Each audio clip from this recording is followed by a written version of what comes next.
ने जब ये राजा बना तो अकबर ने इसको शुरुआत में 5,000 का मनसबदार बनाया। कितने का बनाया?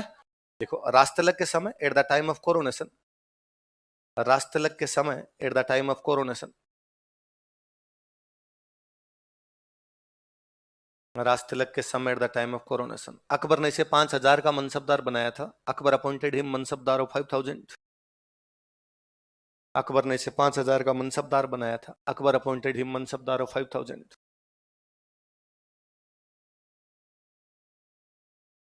अकबर ने इसे 5,000 का मनसबदार बनाया था।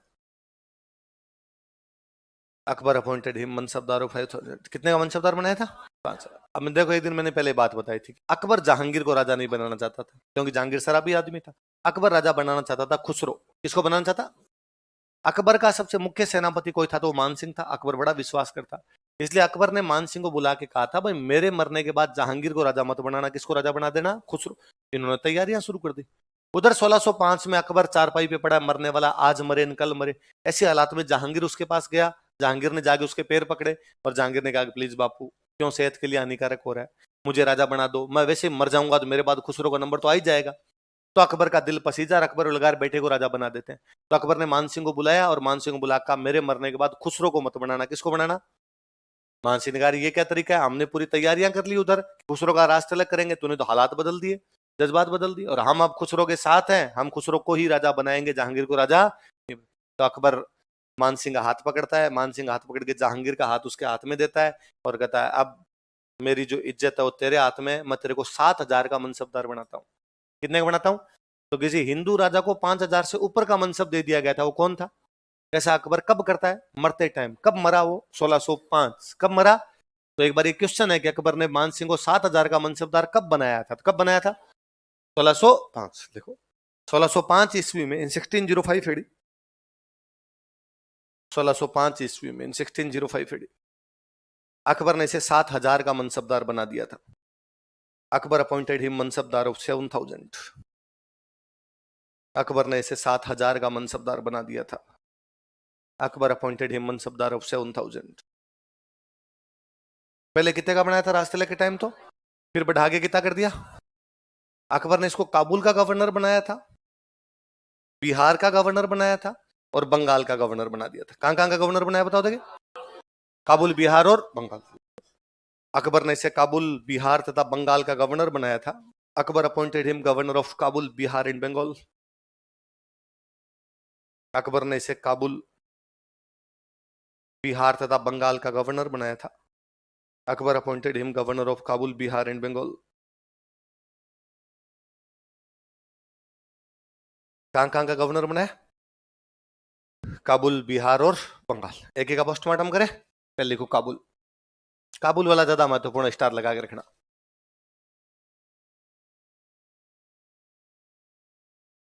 5 साल रहा था ये उधर।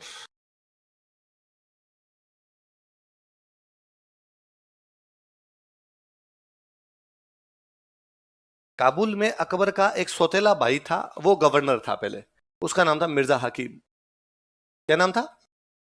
मिर्जा हकीम। अकबर का एक सौतेला भाई है, कहां का गवर्नर बनाया हुआ है इसको? काबुल। काबुल का गवर्नर। क्या नाम है इसका?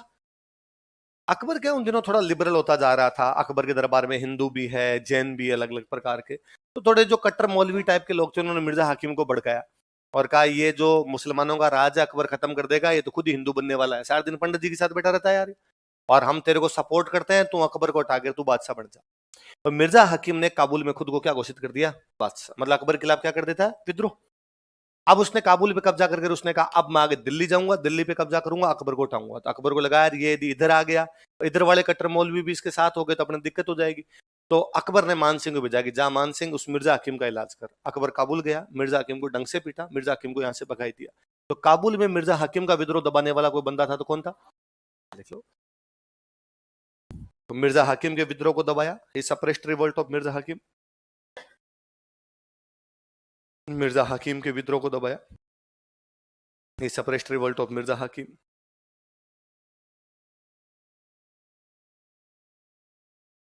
किसके विद्रोह को दबाया? मिर्जा। अकबर का, भाई हाँ तेरा भाई तो भाग गया, अब क्या करना? अकबर ने कहा, थोड़े दिन तू ही रह वहां, संभाल वहां पर। कहते हैं काबुल में 5 कबीले थे। कितने कबीले थे? 5 ग्रुप थे जी, अलग अलग जनजातियां थी, जनजातियों, कबीला, कबीला मतलब समूह, ग्रुप, तो 5 अलग अलग जनजातियां, उनके 5 कबीले। ये पहाड़ वाला इलाका जो था अफगानिस्तान वाला, ये अलग अलग जनजातियों का इलाका था। जैसे यहाँ एक जनजाति थी, उस जनजाति का नाम था यूसुफजई। क्या नाम था? मलाला यूसुफजई। पाकिस्तान की एक लड़की, इसको नोबेल पुरस्कार मिला था, मलाला यूसुफजई। तो यूसुफजई पाकिस्तान की एक जनजाति है, पाकिस्तान और अफगानिस्तान वाले इलाकों में, इस पहाड़ वाले इलाके में रहती है, तो एक जनजाति वो रहती है। ऐसे यहाँ पर एक जनजाति थी, वो थी करजई। कौन थी? अफगानिस्तान का राष्ट्रपति था पहले हामिद करजई, तो करजई एक जनजाति। ऐसे यहाँ पर एक जनजाति थी, उसका नाम था अफरीदी, साहिंसा अफरीदी। तो अफरीदी जनजाति है, कबीला अपने आप के अंदर, तो अफगानिस्तान में। ऐसे एक जनजाति थी, वहां का नाम था रोशनिया। क्या नाम था? ऐसे करके 5 कबीले थे। कितने कबीले? आपस में लड़ते रहते, मुगलों को टैक्स नहीं दिया करते। अकबर ने मानसिंह का, मानसिंह देख यार इनको, मानसिंह ने 5 को कूटा, वो ढंग से कूटा, और अगले 5 साल तक काबुल के अंदर एकदम क्या बनी रही? शांति। काबुल के अंदर उन कबीलों से टैक्स लेने वाला, काबुल में उन कबीलों का आपस में लड़ाई बंद करवाने वाला, काबुल में उन कबीलों का विद्रोह शांत करवाने वाला यदि कोई राजा था तो कौन था? कितने कबीले रहे? मतलब ये वो खौफ था मानसिंह का वहां पे कि आज भी जब रात में बच्चा रोता है काबुल में, तो मां कहती है कि सो जा, वरना मात सुनावे बालगान खोफ ना करण गाथ, काबुल भूली नहीं है जैन वो खांडो बे हाथ। कि माँ आज भी रात को सोते समय बच्चों को मानसिंह की वो कहानियां सुनाती है। काबुल आज भी मानसिंह के वो हाथों के प्रहार को भूल नहीं सका है। तो कितने कबीले रहे? इसलिए बाद में आमेर का जो झंडा था उसको पचरंगा कर दिया गया।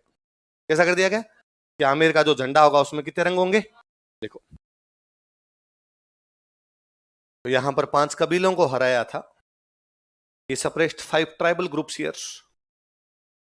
यहां पर 5 कबीलों को हराया था। ही सप्रेस्ड 5 ट्राइबल ग्रुप्स हियर।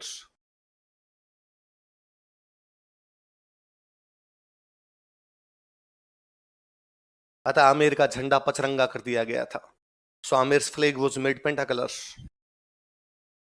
अतः आमेर का झंडा पचरंगा कर दिया गया था। सो आमेर्स फ्लैग वाज मेड पेंटाकलर। अतः आमेर का झंडा पचरंगा कर दिया गया था। सो आमेर्स फ्लैग वाज मेड पेंटाकलर। आमेर का झंडा क्या कर दिया गया था? पचरंगा कर दिया। अब सुनना, देखो यहां पर एक काम, एक तो एक क्वेश्चन पूछा हुआ है कि कहां पर जीत के बाद में आमेर का झंडा पचरंगा किया गया था? काबुल। कहां पर जीत के बाद? काबुल। अब मैं दूसरी बात पे आता हूं। कछवाहा किसके वंशज है? भगवान राम। भगवान राम कहां के राजा थे? अयोध्या। कहां के राजा थे? अयोध्या का जो झंडा था वो था सफेद। पहले वो झंडा कैसा था? सफेद। तो पहले आमेर वालों का झंडा भी कैसा था? सफेद। लेकिन 5 कबीलों को हरा के तो झंडे का रंग कैसा हो गया? पचरंग। ये जो सफेद झंडा था, इसमें एक झाड़ी बनी हुई थी। क्या बनी हुई थी? झाड़ी बनी थी, उसमें 6 टहनियां लगी हुई थी, 6 टहनियों वाली झाड़ी थी। इसलिए आमेर के झंडे को बोलते थे झाड़साई। क्या बोलते थे? कि झंडे में झाड़ियां बनी हुई, इसलिए झंडे का नाम क्या कर दिया गया? झाड़साई। तो कोई अब दोबारा आपसे पूछे कि पचरंगे से पहले आमेर में किस प्रकार का झंडा था? झाड़साई। कैसा झंडा था?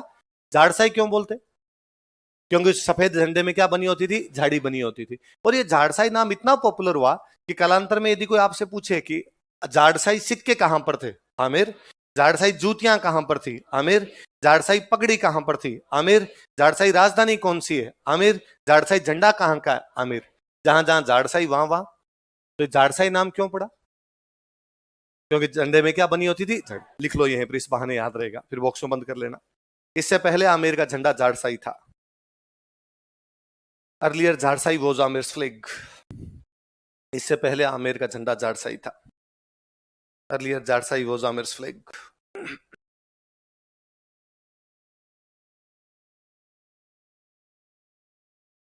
इससे पहले आमेर का झंडा कैसा था? झाड़साई। बॉक्स में बंद करना अलग से। तो जहां कहीं भी झाड़साई नाम देखोगे वहां पर क्या कर दोगे? आमेर। तो कोई पूछे झाड़साई जूतियां कहां की थी? आमेर। झाड़साई पगड़ी कहां की है? आमेर। झाड़साई झंडा कहां का है? आमेर। झाड़साई सिक्के कहां पर चलते थे? झाड़साई जब भी नाम देखो क्या कर दोगे? आमेर। मैं 2-1 साल पहले 30 मार्च को जो राजस्थान दिवस का कार्यक्रम होता है, तो दूरदर्शन के कार्यक्रम में मैं उसमें बुलाया हुआ था हिस्ट्री पे बोलने के लिए। उसमें कल्चर पे बोलने के लिए बुलाए हुए थे गुलाबो। कालबेलिया डांस देखा है?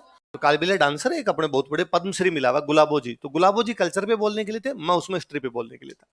रिकॉर्डेड कार्यक्रम था कि पहले दिन रिकॉर्ड किया था, अगले दिन उन्होंने लाइव किया था उसको।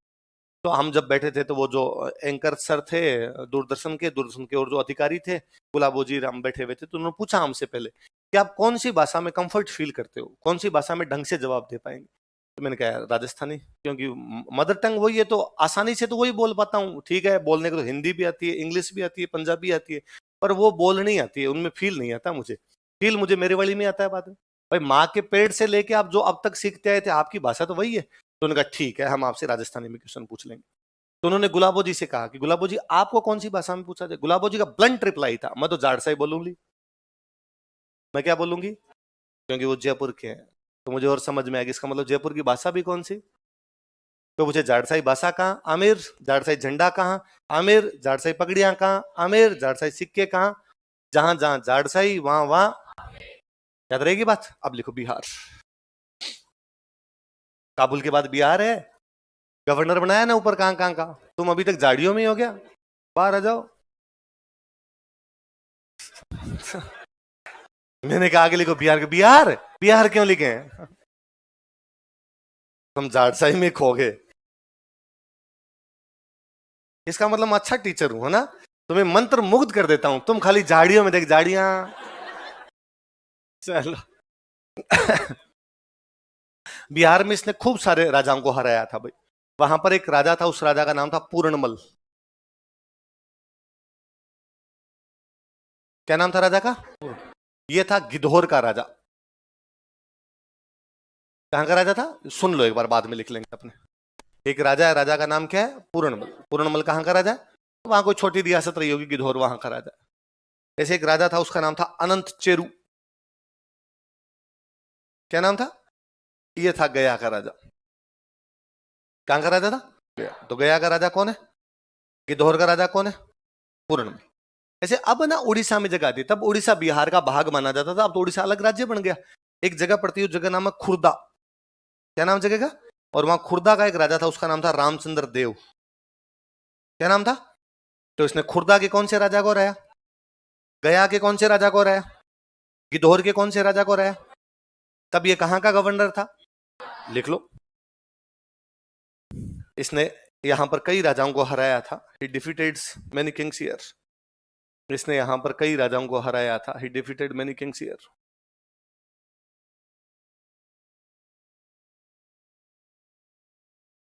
इसने यहां पर कई राजाओं को हराया था। ही डिफीटेड मेनी किंग्स हियर। जैसे लिख लो, नाम लिख लो, लाइक पूर्णमल, अनंत चेरू और रामचंद्र देव।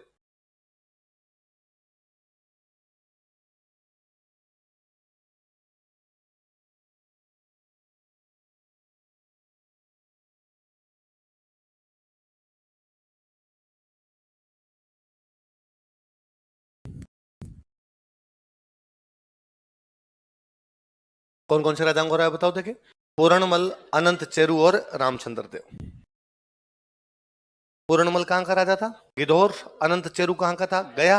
रामचंद्र देव कहां का था, खुर्दा। खुर्दा अब कहां पड़ता है आपका, उड़ीसा में पड़ता है, पर उड़ीसा तब बिहार का भाग ही था। यदि आपने कभी सुना हो तो लिख लीजिए, आगे चलूं बोले। उड़ीसा के अंदर अपने एक जगह पड़ती है, जगह का नाम है पुरी।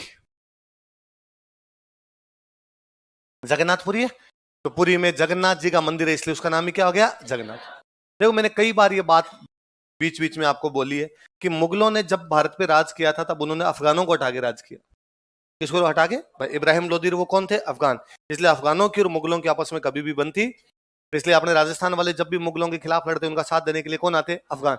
हमने पढ़े हैं बाकायदा, हाकिम खान सूर अफगान है, किसके साथ लड़ रहा है, महाराणा प्रताप। उधर आपका महमूद लोदी अफगान है, किसके साथ लड़ रहा है, सांगा। आपका ताज खान जालोरोड अफगान है, किसकी सहायता कर रहा है, महाराणा प्रताप। ये ज्यादातर महाराणा प्रताप के साथ थे। ऐसे ही यहाँ पर जगन्नाथ जो पुरी है, यहाँ पर दो अफगान इस मंदिर पर कब्जा कर लेते हैं।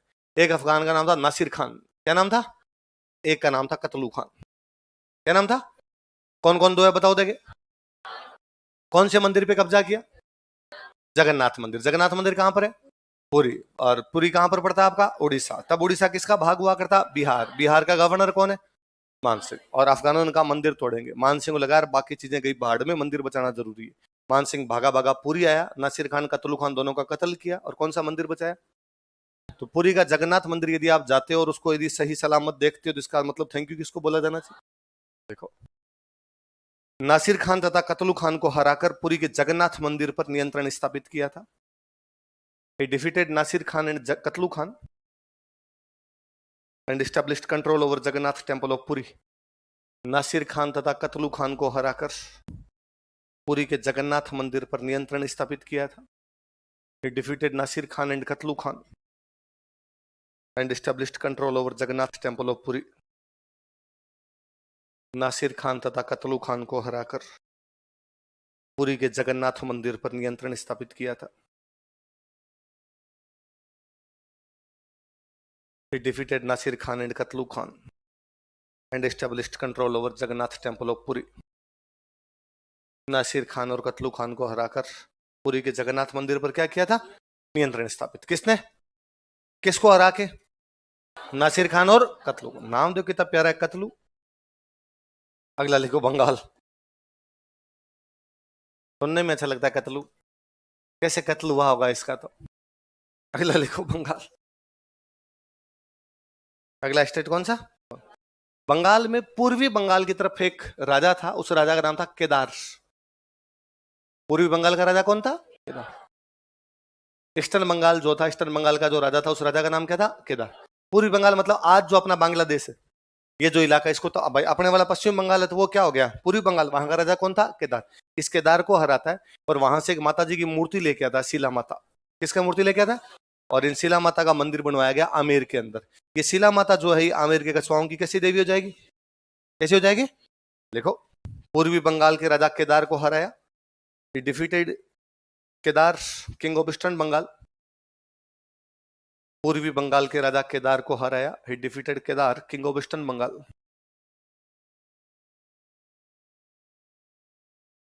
पूर्वी बंगाल के राजा केदार को हराया। He defeated Kedar, king of eastern Bengal. तथा वहां से शिला माता की मूर्ति लेकर आया and brought idol of Shila Mata from there. तथा वहां से शिला माता की मूर्ति लेकर आया and brought idol of Shila Mata from there.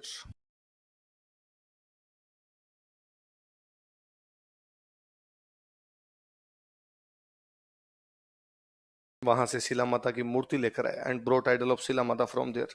तथा इसे आमेर में स्थापित करवाया। तथा इसे आमेर में स्थापित करवाया and installed it at Amer. तथा इसे आमेर में स्थापित करवाया and installed it at Amer. तथा इसे आमेर में स्थापित करवाया and installed it at Amer. यह आमेर के कछवाहा वंश की इष्ट देवी है। She is tutelary deity of Kachhwaha dynasty of Amer. यह आमेर के कछवाहा वंश की इष्ट देवी है। She is tutelary deity of Kachhwaha dynasty of Amer. यह आमेर के कछवाहा वंश की इष्ट देवी है।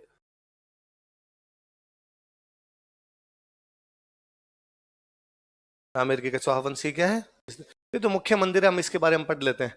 बाकी देखो, ये अपने एक जगह सांगानेर, तो सांगानेर का नाम सांगा जी के नाम पे। इन आमेर वालों में पहले कोई एक बंदा हुआ था, उसका नाम क्या था? सांगा। सांगा ने नेर बसा, इसलिए नाम क्या हो गया? सांगा। तो वो यहाँ के लोक देवता है सांगानेर के। तो उनका सांगा जी का मंदिर भी यदि किसी ने बनवाया तो किसने बनवाया था? मानसिंह। एक आपने चांदपोल में हनुमान जी का मंदिर है, अभी मोदी जी का रोड शो वहीं से शुरू हुआ था। तो चांदपोल वाले हनुमान जी का मंदिर भी किसी ने बनवाया तो किसने बनवाया था? मानसिंह। तो कहते हैं जयपुर में जो पुराने लोग हैं वो कहते हैं कि सांगानेर को सांगो बाबो, जयपुर को हड़मान, आमेर की शिला माता लियो राजा मान।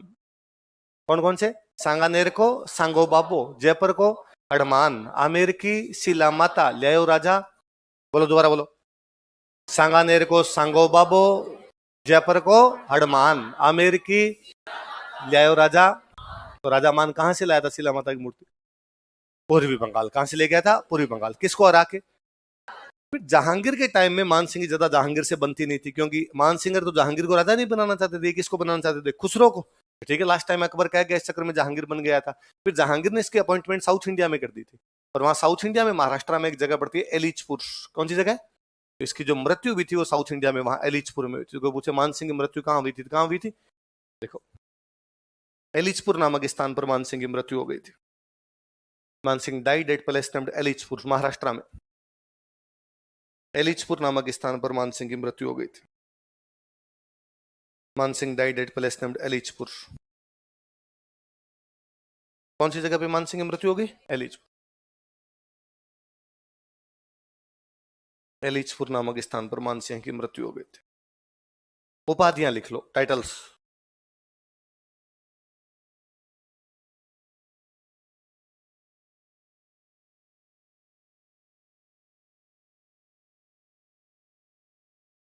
एक उपाधि है मिर्जा राजा,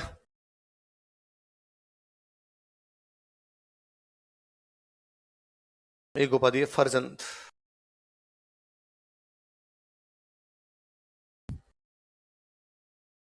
क्या क्या दो उपाधियां बताओ, देखिए मिर्जा राजा और फरजंद।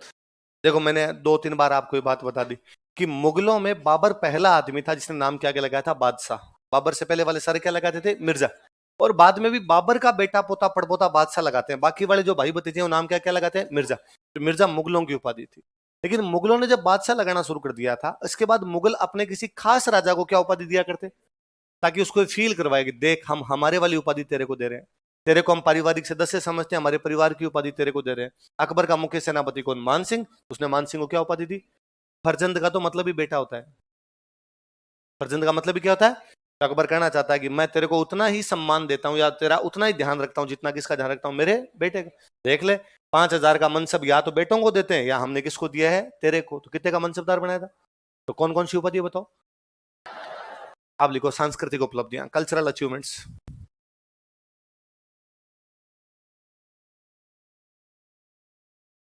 सांस्कृतिक उपलब्धियां, कल्चरल अचीवमेंट्स।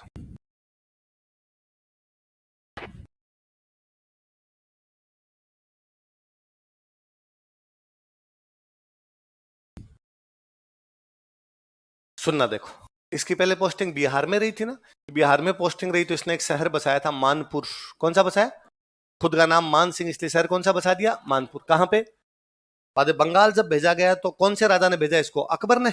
इसलिए वहां पर एक शहर बसाया था, उसका नाम था अकबर नगर। क्या नाम था, आजकल अकबर नगर को बोलते हैं राजमहल। क्या बोलते हैं,